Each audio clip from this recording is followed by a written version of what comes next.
Hello my friends, welcome to the video. Simon the Watch Guy. This is going to be quite a quick video. I'm just going to bring you these two watches. Now, this is quite interesting. Just before I do, I have gone ahead and temporarily purchased an Apple Watch version 6. So I'm just wearing that at the moment. I'm not really sure it's worth a review. If anyone's desperate for a review on this, I can do it, but hey, I don't review every single watch I've ever owned. But I've been given these two watches to take a really quick look at for the channel. So let's go ahead and start with this one. You may notice it's not ticking. I do believe this is a ladies. Let me focus the camera. I do believe this is a ladies, potentially even a girl's watch. It's very, very tiny, really tiny dimensions, very, very slim design. If you're not sure what this is actually a Swatch. Now, this came out in 2003. I have searched high and low and I cannot find a reference number. It's quite an interesting one because the actual case design is somewhat like the jellyfish. You've got this clear plastic design. And then, of course, you do have this kind of covering on the dial. So it's not a jellyfish, but it's jellyfish-esque in the sense that the back there, you can see that beautiful looking, really nice Swiss quartz movement. Now, the battery is, you know, almost half the size of the actual watch itself. Again, this is just just for comparison, I'm going to put it on my wrist. So, you know, that is kind of, this is what we're talking about. You know, this is a really, let me focus once again. This is a super tiny watch, but it's very elegant. I mean, you know, if you're to put a new battery in this thing, I dare say it would just simply be a real kind of everyday, just put it on and use it kind of watch. You know, there's no complications. It just simply tells the time. I do believe that Swatch sells, well, or actually provides the batteries free of charge, a lifetime free of charge battery supply if you go to a Swatch supplier. So I think I'm probably going to do this. I'm going to take both of these watches to Swatch and see if they will indeed replace the battery. Now, this is quite a cheap, it feels, again, just, you know, Swatches, in my humble experience, they are quite rudimentary, very affordable, bordering on being cheap movements, let's be honest. It does have integrated lugs. It's got a plastic buckle, so it's not the greatest piece in the world. I mean, it's not the worst either. It is what it is. It's just kind of a, you get what you pay for. It's a watch, it tells the time, and that's it. Moving over onto the second Swatch now. By the way, that was a 2003 model.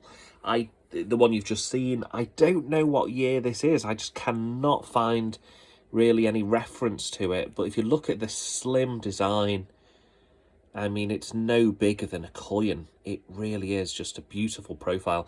There are men's versions of this watch, so I think this is a slightly newer one. If you look here, you can see the Swatch lettering. And if I just pull this over, some of you may recognise this from Casio models, that kind of entry-level tier, where it just hooks on and, you know, straight over, kind of basic entry-level buckle. On the back, you can see just a little bit of information. So it says water resistant. It's got the battery there. There's no jewels in the movement, which you don't really expect on any Swatch, really. None that I've really dealt with.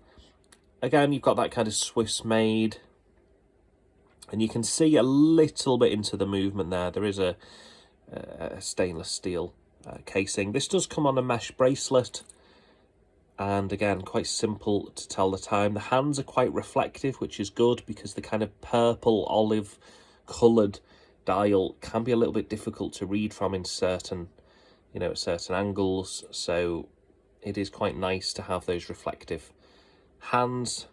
Really quite basic batons, you know, nothing, no cathedral style hands here. It just kind of, again, it kind of is what it is. But I have to say, when these have a battery in, let's just put them up for comparison.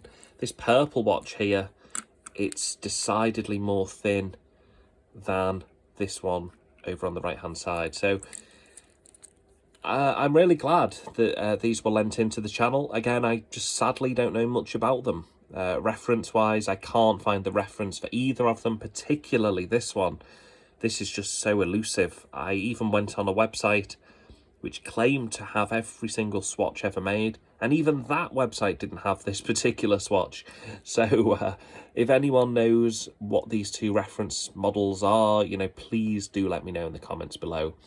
But it's interesting, it's really interesting. Sometimes looking back at old watches, again, I'm almost certain with the battery replacement that both of these would work as normal. I was also given this watch, which I'm not going to cover because I think I may have covered this once in the past. This is the Casio MQ-24. This is a very rudimentary entry-level watch, just a super basic Casio. But hey, I've actually owned this myself in the past, and it does work. You can see this one's ticking away. This is a perfect watch for a child, you know, if this is their first watch, perhaps. Again, it's quite a small watch, but I have seen adults. I have actually seen adults wear this.